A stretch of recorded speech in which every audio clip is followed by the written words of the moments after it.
Welcome to Process to Profitability, a podcast all about the tools and strategies you need to serve your clients and grow your small business, hosted by me, Samantha Mabe of Lemon and the Sea. Join me as I chat with creative entrepreneurs and small business owners about how they built and grew their businesses and how you can do the same in a way that fits you. Let's get started. You're listening to episode 152 of Process to Profitability. When you're a business owner, it's important to spend as much time as possible serving your clients and working on growing your business instead of in the weeds, sending contracts and making sure questionnaires go out on time. That's why a CRM system is so beneficial for business owners and why Colie James is joining me today to talk about using a CRM to book and deliver your signature service. We dig into how automations can benefit you as a business owner if you offer a signature service, as well as Colie's favorite automations that you can use for yourself. Colie James is a family filmmaker and systems strategist based outside Boulder, Colorado.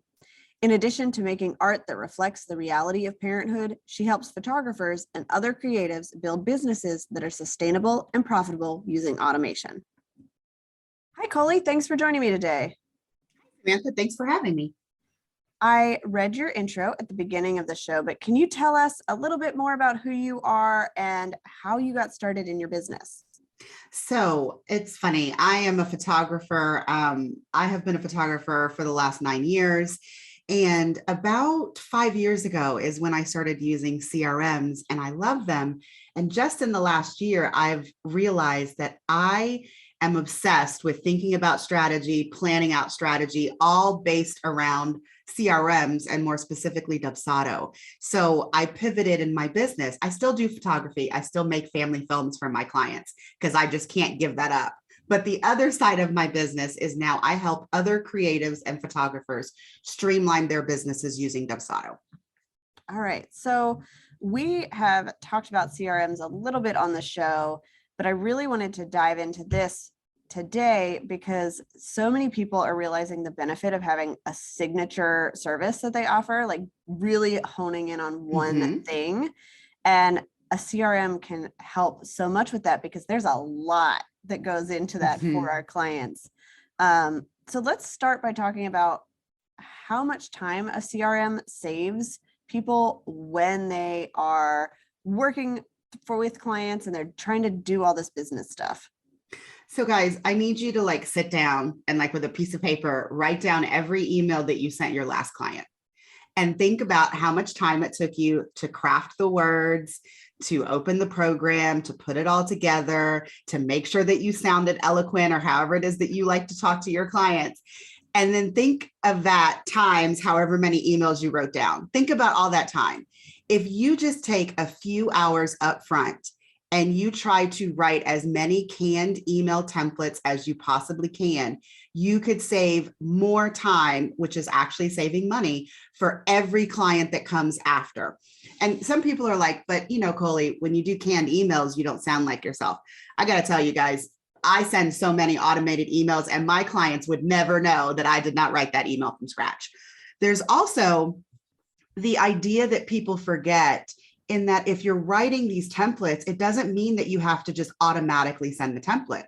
You can actually put an approval button on it and take 10 seconds to add one sentence about that client so that it's very personalized, and then you can hit send. So I find that clients save the most time in emails because everyone struggles to write emails. There are other ways that you could save time, but I would say the number one is making sure that you are not writing each and every email in your business from scratch. So what about the person that says, well, because this was me. I had all my emails written out in Word documents on my computer and I would copy and paste them instead of using a CRM because that was how I ran my business when I started.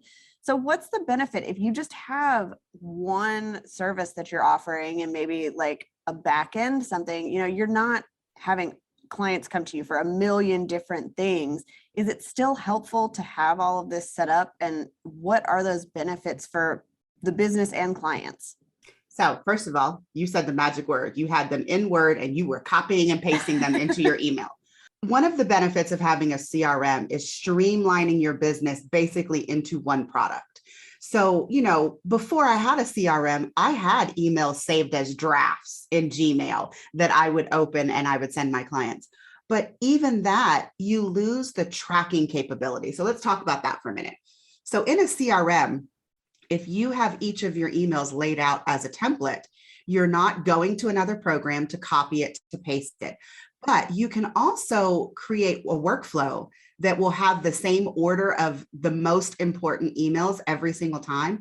And then you won't forget to send an email. Like you won't, come to the day of a VIP day client and be like, oh, well, I was looking for this and I didn't get it. And the client's like, yeah, you never sent that to me.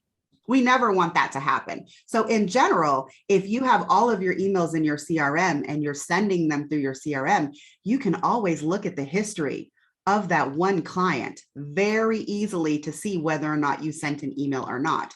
Or if it's an email that doesn't need any customization and it goes automatically, then you know that email was sent to that client. It's really about accountability on your part. And organization. So I would still say, even if you have all of those templates written out and you're copying and pasting. Oh, let's say one more thing about copying and pasting, by the way. There's a thing in CRMs called smart fields, guys. So when I'm sending something to my client, I am not typing, hey, Samantha, hey, Veronica, hey, Sam. I'm not doing that. I have a smart field in my emails that say, hey, client.first name. So that I don't accidentally copy an email that I sent my last client and then send it to my next client. And it still says, hey, Rebecca, when her name is Veronica. So it can save you in that respect too. Yes, those are really helpful. And like you said, we can still customize these. So yes, if you're sending, like for me, I send out an email that says, your podcast episode is launching. Here's the URL. I can update that URL without having to retype this email every time. You can. And I mean, this is a feature in Dubsado, but Atave has it. Some of the other ones don't have it. Sorry, guys. But in Dubsado in particular, you can create a custom mapped field for that project. And then it could say podcast URL. And then when you have it ready, you could just put it in as a smart field. And then any of your other emails, like, I don't know if you send reminders, Samantha, but you could send one that says, hey, your podcast is launching.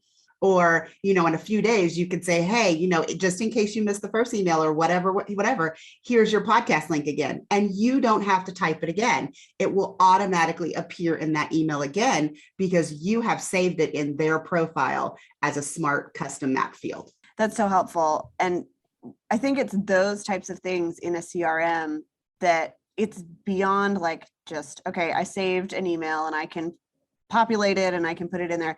It's those little details that we can do that really save us time and help our clients too, because they're seeing this really customized thing that gets them all the information that they need. Absolutely. What other subscription services can you eliminate when you're switching to CRM? What do you do in Dubsado that you now don't have to do somewhere else? Yeah, guys. So if you have a CRM, that's great. I just encourage you to go and look at the features that your CRM offers. But in particular for Dubsado, one of the biggest subscriptions that a lot of my clients get rid of is their scheduling subscriptions. So Calendly, Acuity, yes, you can get rid of those because Dubsado has an internal scheduler. Honeybook now has one. 17 Hats has one. So, I mean, it's not just a Dubsado thing. Many of the CRMs now have their own internal schedulers. Now, I just want to put a little note out there. Those schedulers are not robust enough for everyone. So please do your research before you're like, no, Colie told me I could cancel my Acuity. That is not what I'm saying. I am just saying that if you are one of those people who are using your scheduler in a very basic way, or if Dubsado or a different CRM has the features that you are using in your scheduler app, you will be able to eliminate that subscription. And it is amazing because if you use a native scheduler in your CRM, a lot of the times you can do workflows that follow up after someone books an appointment or based on, whatever time their appointment starts or ends. It's almost limitless. So as much as you can streamline into the one program, I highly recommend that people take advantage of that. I love that part that I use the schedule in Dubsado. So when people schedule, it automatically then sends them an email based on, okay, your appointment is in 3 days. Your appointment is tomorrow. Mm-hmm. We're doing all of these things based on that. And then I can look in one place and see all of that. I can see if they got the email, if they read the email, like all of that is amazing. One place, and it makes it really easy because there's a lot going on in our businesses. And I will say, I mean, since I'm on Samantha's podcast, and just in case you didn't know, we're recording this on Zoom, Dubsado allows her to create the actual Zoom meeting inside of Dubsado, and it will send the client the link. So I'm not even scheduling, my meetings in Zoom anymore. Dubsado is doing it for me so that my clients are not only getting the link in their confirmation email, they're also getting the link in all of their reminder emails, which is fabulous. Because I don't know about you guys. Have you guys ever had something on your calendar and you go and you're like, oh no, my Zoom meeting is in 10 minutes and you can't find the link? Yes, or the password now that everybody has to have a password. Yes. So let's talk about the automations that most people need in their business. So what is like the first thing people would encounter when they're working with a client? So the funny thing is, I don't really consider this an automation, but it is truly an automation. Every single one of the CRMs out there now have a proposal or a quote process that allow you to do the three main functions that most of us service providers need in order to take a lead to a booked client. And that would be you send the offer. And for some CRMs, that's called a proposal, like in Dubsado, and other ones call it a quote. But regardless, what I'm saying is it's an offer. It has all of the options that a client could book, and they simply click on them to add them to the invoice to book your services. So they send the offer, and after they've made their selections, it takes them to a contract automatically with no emails, no pausing, no nothing. The very next thing that they see is your contract or your service agreement. And after they sign that, they are then presented with an invoice where they pay based on the payment plan that you've chosen, whether it's pay in full or it has, different payments that are due. But that three-step process being automated is the one thing that I think every single business person could benefit from, because I use this quite a lot, but I don't like any friction in the booking process. When someone comes to book you and they've decided that they're a good fit, or you've decided that they're a good fit, and you make that offer, there should be no point where they have to pause and wait for you to do something to do the next step. Every time you take a pause, you are giving that client the opportunity to get distracted, to walk away, to find someone else. And I mean, I don't mean to say that, oh, it's got to be this pressure and then, you can't let them go. That's not what I'm saying, but we all have very busy lives and we all get very distracted. So the fact that they can make their choices, sign their contract, and pay that invoice all in less than 5 minutes is definitely the best automation reason that you should use a CRM. Yeah, I think that's really helpful, because what I have done for so long, and what I'm sure many people have done, even in a CRM, is I will, we'll get on a sales call, we'll talk through everything. I'll send a follow-up email, and then I'll say, if you're ready to book, here's your contract. They'll sign a contract, they get the confirmation email, and then they get an email that says, here's your invoice, pay your invoice. And then, I'm assuming they get an email that says, hey, your invoice is paid. And then they might get an email that says, okay, schedule your call. So this is making it so much easier, because if I was booking, I want to just go through all those steps. And if I can't pay the invoice right now, I don't have my credit card, like it'll be in my email if I need it, but I can do it all at once. So I'm not sitting there waiting and saying, okay, I've got to refresh, I've got to check things again and give things a chance to get lost or just get distracted. Yeah, no, I totally agree. And the funny thing is, every once in a while, and this proposal / quote process has been in CRMs for at least the last 3 to 4 years, right? But every once in a while, I still come across people, even in Dubsado, that are like, oh, Colie, I didn't know it would do that. And I'm like, guys, you just click the settings tab and you click show invoice and show contract. And then all three of them are linked together, because I still come across people that are like, oh no, well, after they did that, I had to send them the contract. And I'm like, why did you have to send them the contract? Like, was there something special in the contract? They're like, well, no, I just, they do it and then I have to send it. And I'm like, no, it's a 3-step process, guys. All of it gets linked together. And I mean, their minds are just blown. And I'm just like, So every opportunity that I get to shout it from the rooftops, I do. The proposal process should be 3 continuous steps for your clients, no pauses. Okay, so I think that is super helpful. And, a lot of this is stuff, you said it exists, but we have to take the time to actually go and figure out that it's there, watch their tutorials, whatever it is. And until we experience really good like CRM use, we don't really think about it. This is how everybody does it. This is how I've always had it. So that's a good one to go in, especially with somebody who has a signature service, a VIP day. Like you're doing the same thing. You don't have to over and over again.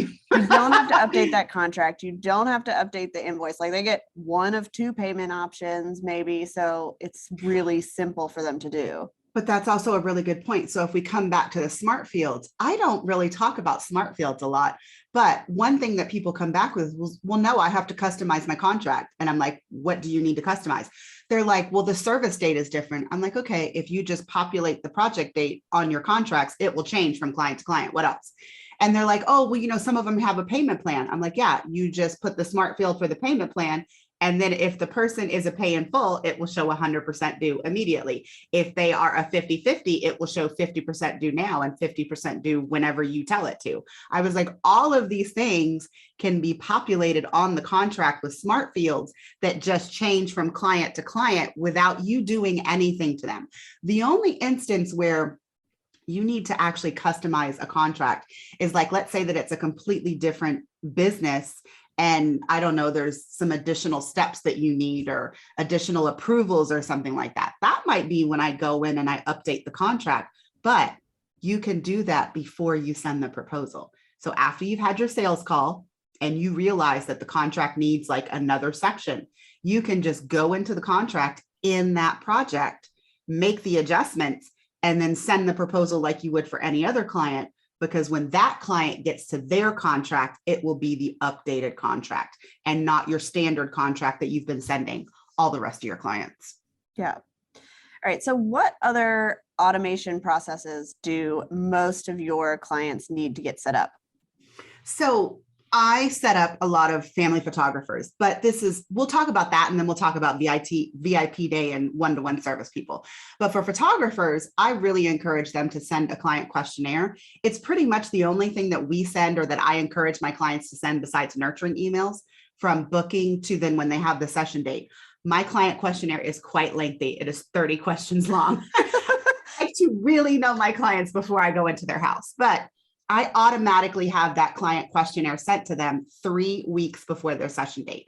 Now, again, we are all busy people. I'm not trying to hound them to make sure that they complete it. So 1 week later, they get an automatic reminder that's like, hey, I sent you that client questionnaire just in case you missed it in your inbox. Here's your link again.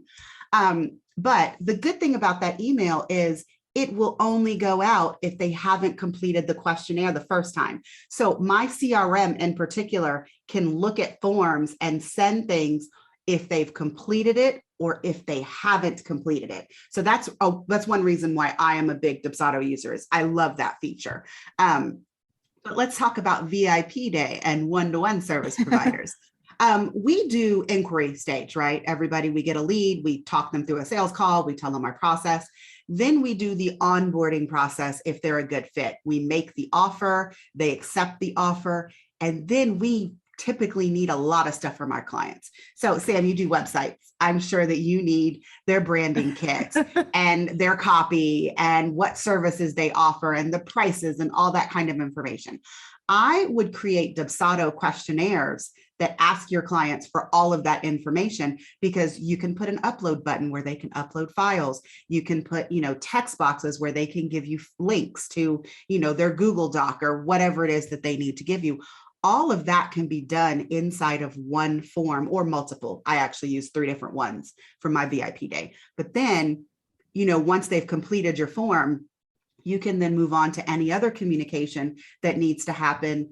Or If you are someone who gathers all that pre-homework and then you have a strategy call, you could even use a scheduler inside of your CRM to schedule that strategy call. So these are automations that I set up for VIP day offers or one-to-one service providers that help you keep on top of gathering information from your client as well as the communication side. Yeah. Like you said, I mean, I have lots of questionnaires because I have one for each page that we're doing and then a general questionnaire. So it's a lot to keep organized, but you also have our clients in Dubsado, and I think in Honeybook and everything, they have a way to go back in and sort of see all of this stuff in one place. It gives them a really easy way to say, okay, here's all the forms I need to do. Here's what's done. Here's what's not done. They get that. I can't even remember what it's called. Client portal? Yes, the client portal. So that all of that is together, which is really helpful. Mm-hmm.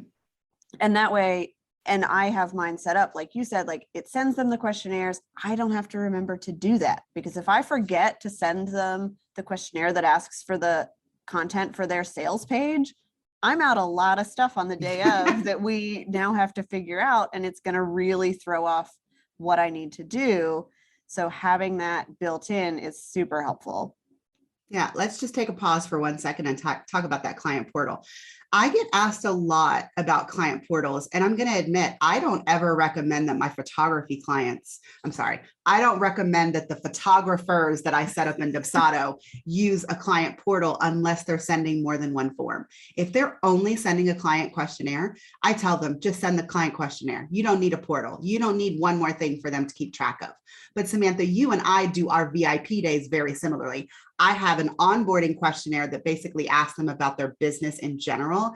And then I have 3 very specific questionnaires that ask them about different assets that I will be creating for them, and then their workflows in general. When you are sending a client that many forms, it is absolutely necessary that you send them a client portal, because if you're sending them 4 different links, first of all, it's really hard to do in an email in Dubsado. Yeah. You can do it, but you actually can't send them as forms in each one, which becomes a problem. So if you don't want to send your client 4 different emails, that's like, here's client questionnaire number 1, number 2, number 3, number 4, likely they're not going to fill them all out because they're going to forget to click one. So make sure that you are taking advantage of that client portal so that your client can go in, they can have access to their contract, their invoice, the proposal that they filled out, as well as any forms or schedulers that you are sending them during the onboarding process to get all that information from them. Yeah. So after we've onboarded somebody, they've inquired, we've got all that, those initial forms filled out, what other processes might we need to have in place? So I just like to do some fun nurturing emails, and also on the day of my service, because I am doing a VIP day, I send them an email in the morning that just says, hey, I'm getting started on your account. I can't wait. And then reminds them of anything that I might need from them. So I do a completely hands-off VIP day, except for one thing. When I'm creating your proposal, which has a lot of design aspects, I need your approval before I continue to duplicate it for your other offers. So I tell my clients to expect an email sometime between 11 and noon, my time. And I, of course, translate that to whatever time zone they're in. And I say, hey, you're going to get an email or a text message if they've told me to text them with a link to your proposal. You're going to have an hour to look through it. Tell me if there are any small tweaks that you want me to make before I continue, but I do need you to look at the proposal and give me your approval. So I send, reminder emails like that in the morning. At the end of the day, I also send them a summary of almost every single thing that I did in their account. I mean, I like to see it and I'm like, wow, I'm amazing. And I just feel like the clients probably feel like that when I send them an email that's like, I did this and this and this and this all in your account today. But I do have rough templates that are written for those 2 emails. And of course, that is definitely one that I have to customize because I'm sending them links for their form so that they can go and look at it. So it is just a really rough draft. And then, of course, for my VIP day and many other VIP day providers, we usually give some kind of support after the day is done. So in my case, I give 30 days. They get an email that gives them an offboarding guide, and it also tells them, hey, your 30 days of support starts now. I have a few emails that go out during the 30-day process that are like, hey, have you done your first client through the system? How did you like it? Is there anything that you thought was clunky? Any questions that you had? Because we all want our clients to be happy with our service, right? And I feel like if I'm sending these emails that's reminding them, hey, I did your setup, but you have to make sure that you know how to use it so that you feel like it was time and money worth spent.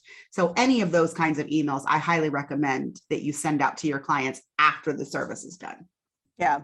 I think having, especially the reminders for follow-ups when you have that support is really helpful, because if you have 30 days of support, but you don't email somebody until like the last day and be like, oh, I need all your stuff by tomorrow, you're going to get a huge list of things. Whereas if you've been reminding them all along, they're not going to feel like, oh no, I forgot, I have to do all of this right now.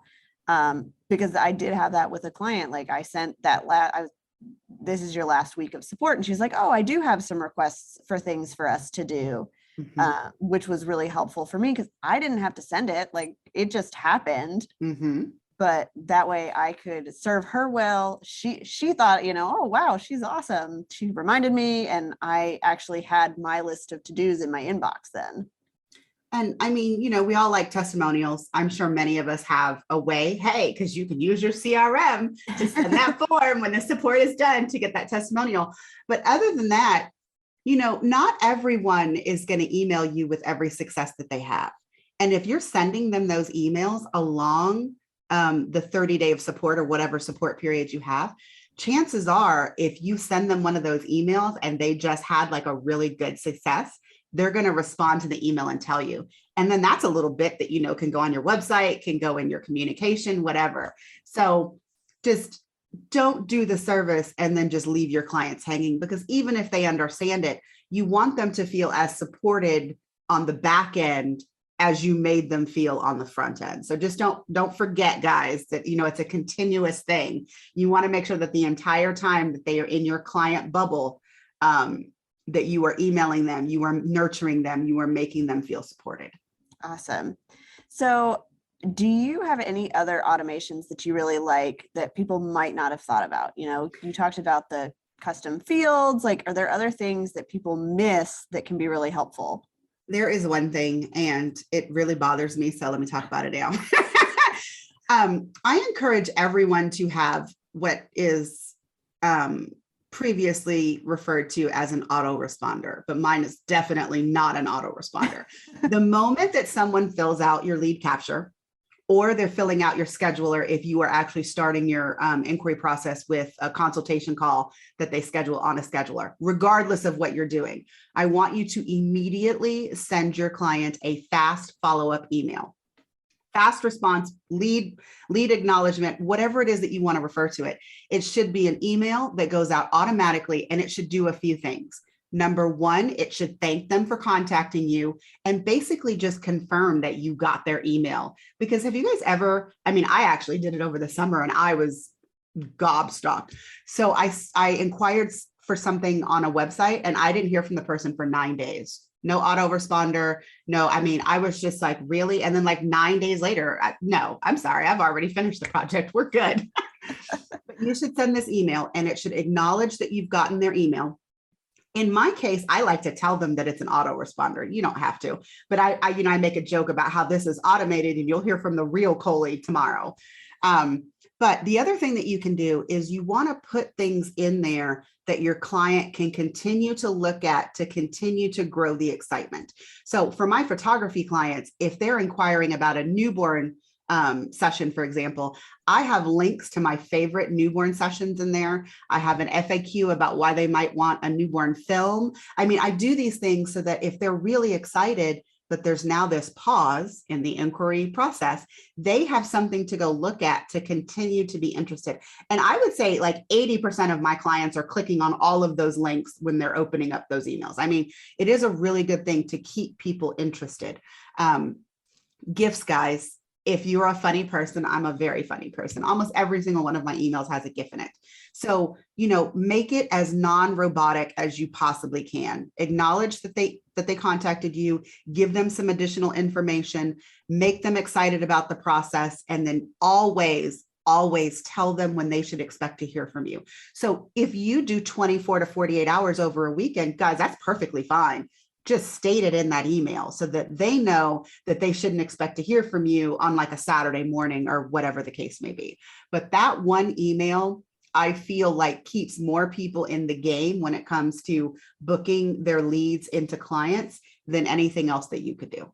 Yeah, I love that. I tell people all the time on contact pages, when they're looking at this form to fill out, you need to tell them how long it's going to be for you to respond. Because in my business, I work 4 mornings a week, and I really try to stay out of my email other times. So if you inquire on a Tuesday afternoon, you're not going to hear back from me until Thursday morning. And for a lot of people, that's weird. Like, most people sit in an office 5 days a week. So it's nice to say, look, these are my hours. This is when you're going to hear from me. And the more you can repeat that, the more people are going to expect it, see it as a boundary that you have, so they're not expecting a reply right away. Mm-hmm. And honestly, let's put it to you this way. On the contact form, if you have a question that's kind of making sure that people are a good fit for you, whatever that question is, if you are using a workflow in order to do that, anybody who answers that question appropriately, you could also include a scheduler inside that fast follow-up email that just says, hey, and if you're ready to just go ahead and book your call, click here and you can go ahead and get on the calendar for your consultation call. I mean, again, that keeps the momentum going, because anytime you give people a pause or a break, that is when people tend to walk away from the process. And in some cases, they don't come back. Yeah, I love the idea of that email. I think that's one really actionable step people can take, to include a scheduler link if you know from the form that they're going to be a good fit. They're a good fit. Mm-hmm. Or, even having your newborn sessions. Like, if somebody sends me an email and is like, look at all these newborn babies, I'm going to click on them and look at all those pictures. And you're going to cry because the pregnancy hormones are Yes. real, guys. I mean, it is definitely like, yeah. Yeah. And it's not, it's not robotic. It's not trying to manipulate Nope. people into staying involved in the process or not looking elsewhere. It's really just serving them in the way that is going to be helpful for them, because people aren't going to look at that and go, well, now she wants to send me these pictures so that I definitely book with her. It's like, oh, I just like to look at these pictures because they're cute. Mm-hmm. And I mean, for photographers, this doesn't really extend to other service people, but I feel like as photographers, anytime you have the opportunity to put your work in front of the client, you should, because that is how we make sure that ultimately that we are a good fit. I mean, we should be a good fit personality wise. I make jokes on my website that if you don't think that you could have a drink with me, I'm probably not the photographer for you. If you are worried that I'm going to cuss in front of your kids, which, guys, I don't cuss in front of the kids. Let me just put it to you that way. But like, if my cussing is like a no-go for you, I'm probably not the photographer for you, because my emails, my personality on social media, all of that has a lot of cussing. So I am putting these things in front of them constantly to make sure that we're a good fit, because again, ultimately you want your clients to have the best experience possible. And that is ultimately done by making sure that you're a good fit from the start. Yeah. We've talked about that a couple of times on the podcast this season, of people are buying now, not just the service that you provide. They're really looking at who's a good fit, who matches my values, personality, all of that stuff. And so if we can use things, even like the CRM and the inquiry that people are giving us, to share all of that with people, it's so helpful for us and for them. Mm-hmm. And I mean, like you said, they're booking based on, a fit. But if you're delivering a very streamlined, automated process to them that feels very consistent and very professional, that is just enhancing their experience. You know what I mean? I mean, that alone is not going to get you a happy client, but that paired with whatever amazing service you are offering your client is what's going to make sure that they have the best experience that they can. Yeah. So can you tell us a little bit about your VIP day, helping do all of this, and maybe how you use the CRM to help you do that as well? So it's kind of funny. So guys, my VIP day is it's Dubsado in a day. It's helping service providers set their businesses up in Dubsado in a single day. Now, in a single day means there's a lot of work that comes beforehand, but I have some phases that I go through. There's the inquiry process, there's the onboarding process, and then, as I said, there's the delivery and support period.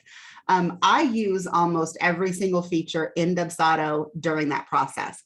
I originally was using like Google Docs to have people send me their canned emails and do these things.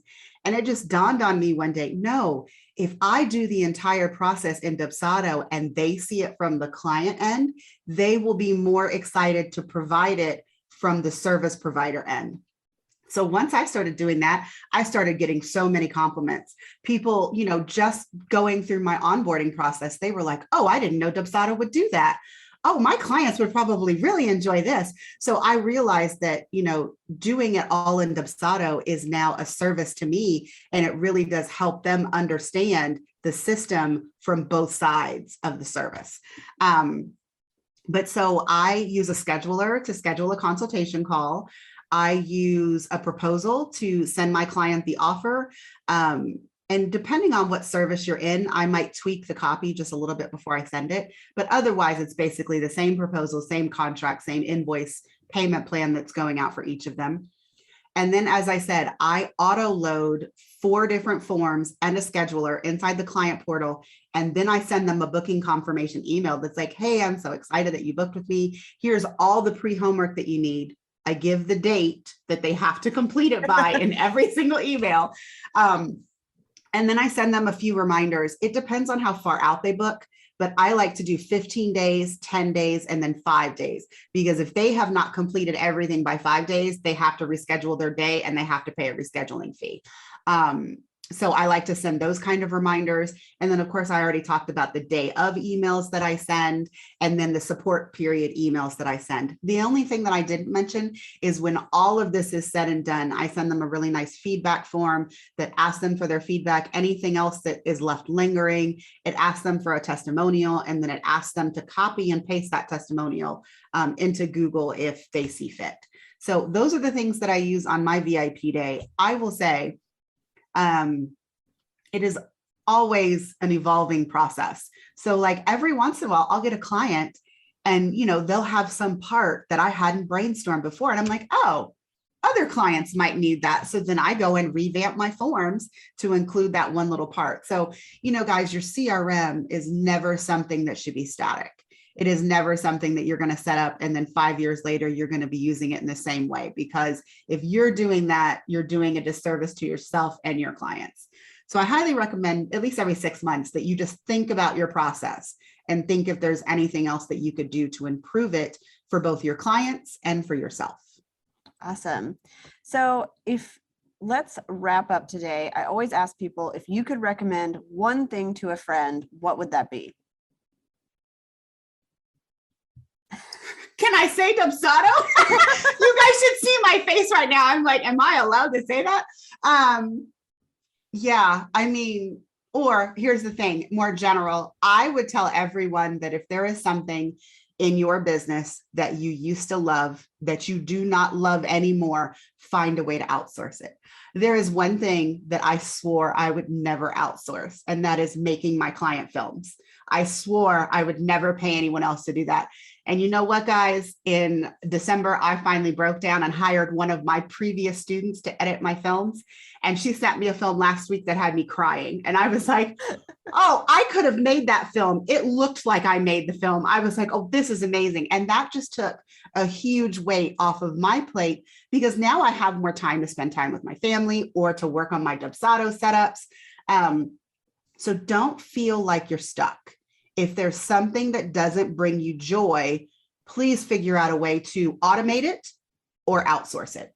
Yeah, I love that advice. And, if you're automating, check out Dubsado. Samantha's got a referral link for you. So get your money off your first year. Yeah, we talk about it all the time on the show because that's what we use. But there are other platforms out there. It's really just taking a look at what's going to work for your business and what you need. Because I will say, guys, I am a very honest person. If you have a question and you want to know if Dubsado or one of the other CRMs will work, feel free to drop into my DMs on Instagram. It's at Colie James. I'm happy to talk CRMs. And if I don't think Dubsado is a good fit for you, I am totally honest and I tell you to go elsewhere. I have actually told people to go elsewhere. So, don't think that just because one person gives you a recommendation of a product that it's going to work for you. Definitely do your research and make sure that any little quirks that you have in your business, any needs that you have are going to be met by this new product. Awesome.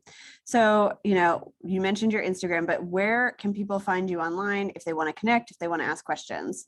So Instagram is the best place in terms of like finding me every day. I'm in my stories doing absolutely ridiculous things. But otherwise, you can go to ColieJamesPhotography.com/Dubsado. Perfect. Well, thanks so much for joining me today. Thank you for having me, Samantha. It was a lot of fun. Thanks for listening to Process to Profitability. Please take a minute to leave an honest review in iTunes so that I can help more small business owners and creative entrepreneurs find the show.